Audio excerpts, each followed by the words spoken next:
मध्य पूर्वेत पुन्हा एकदा वातावरण तापलंय. तर या ताज्या हल्ल्यांमागे नक्की काय कारणं आहेत?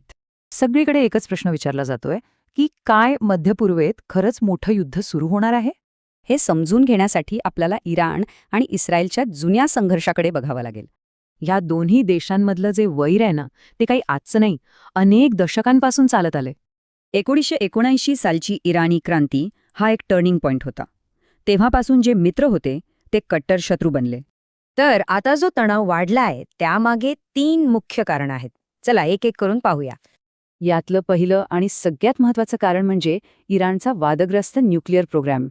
इराण म्हणतोय की आमचा अणुकार्यक्रम शांततेसाठी आहे, पण अमेरिका आणि इस्रायलला वाटते की ते गुपचूप अणुबॉम्ब बनवत आहेत.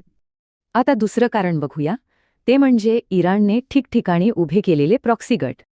हे गट म्हणजे काय, तर इराणच्या वतीने लढणाऱ्या संघटना. त्यामुळे इराणला थेट युद्धात उतरावं लागत नाही. त्यामुळे जेव्हा हमास किंवा हिजबुल्ला हल्ला करतात तेव्हा इस्रायल त्याला इराणचाच हल्ला समजतो. आणि तिसरं कारण म्हणजे आता हे जे छुपे युद्ध होतं ते थेट लष्करी हल्ल्यांमध्ये बदललं आहे. 2024मध्ये इराणने थेट ड्रोन आणि मिसाईल हल्ले केले आणि मग इस्रायलनेही जोरदार प्रत्युत्तर दिलं. या सगळ्यामध्ये अमेरिकेची भूमिकाही खूप महत्वाची आहे. तो इस्रायलचा एक पक्का मित्र आहे. म्हणजे हा फक्त एका हल्ल्याचा विषय नाहीये, यामागे खूप गुंतागुंतीची कारणं आहेत.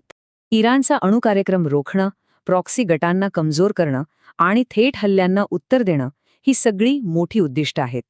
म्हणजे ही फक्त 2 देशांमधली लढाई नाही, तर या संपूर्ण प्रदेशावर नियंत्रण मिळवण्यासाठीचा एक मोठा डाव आहे. आणि म्हणूनच पुन्हा तोच महत्त्वाचा प्रश्न समोर येतो की काय ही एका मोठ्या युद्धाची नांदी आहे.